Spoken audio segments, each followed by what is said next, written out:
Hello students, welcome to Sitaram IAS tutorial. So here the question is, why is the Maurya rule important in the history of India?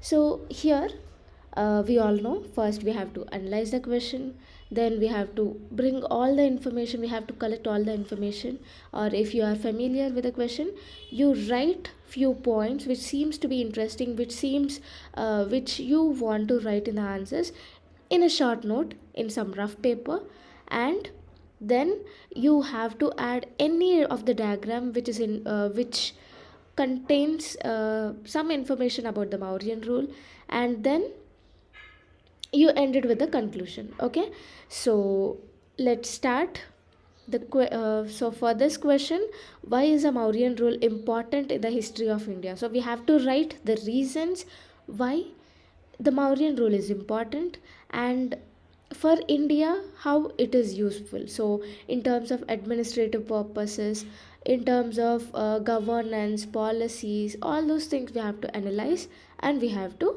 write. So here I have started with a quotation. Mauryan rule, the first largest empire in the Indian soil. So here uh, supporting this statement I have drawn this map. So any diagram which supports your answer, you have to keep it. Okay, so it was founded in 324 BC by Chandragupta Maurya. It was the first most powerful Indian empire to bring the entire Indian subcontinent under single rule. Next, I am writing the importance of Mauryan rule. So it is for proper governance. The rulers has established efficient governance system in the entire Mauryan region. Several laws, policies, rules and regulations were introduced. Next is taxation system. Still we follow the taxation system, right? So for administering the state, many types of tax were collected. For example, Bali and Baga taxes. So these are present in the inscriptions of Ashoka. Okay. Next is efficient judicial system. So many initiatives were taken for making reforms in the judicial system. Next is maintained security. They maintained security of the state. So various types of spies are appointed to collect the secret information about the foreign enemies and to keep an eye on numerous offices. Next is stable administrative system was maintained. So many reforms were made and spies are appointed to totally abolish the corruption. Next is proper transportation was laid to promote trade and security. Roadways and several checkposts were laid to protect the travelers and their goods from robbery, and spread of knowledge and dharma. So, to spread peace among the people, several preachers were appointed to spread knowledge and dharma. So, famous universities like Nalanda University were established where the students across the globe come and learn here. Next is art and culture was promoted. So, several stupas and temples were laid down. So, Bodh Gaya, Amravati Stupa, Mahabodhi Temple, etc., were founded, which are the significant remains of Mauryan art and culture. Next is secularism was maintained. So the Mauryan rulers were secular and they are tolerant.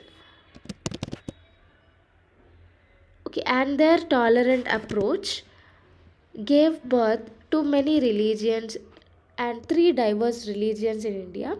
Okay, gave birth to three diverse religions in India. They are Hinduism, Judaism, and Buddhism. So many rulers tried to reduce caste system and discrimination. Mauryan rulers tried to reduce caste system and discrimination. Thus, Mauryan rule was important for India for each official taxation system, administration, governance, secularism, art and culture, security, etc. So the vast Indian subcontinent was very well administered by the Mauryans with its sufficient system. So with all these proper governance, taxation, we still follow all these things. Efficient judicial system, maintain security of the state, stable administrative system was maintained, proper transportation, spread of knowledge and dharma, art and culture, secularism, all these are the examples that how a capable administration should be done. Okay, so that is the reason this Mauryan empire is very much important for the history of India. Okay, so you have to start with a quote, then you have to make any diagram. It may be map, cluster map, or anything. Okay, and next you have to conclude, and you have to not write numbers. Okay, you just keep bullets. Okay.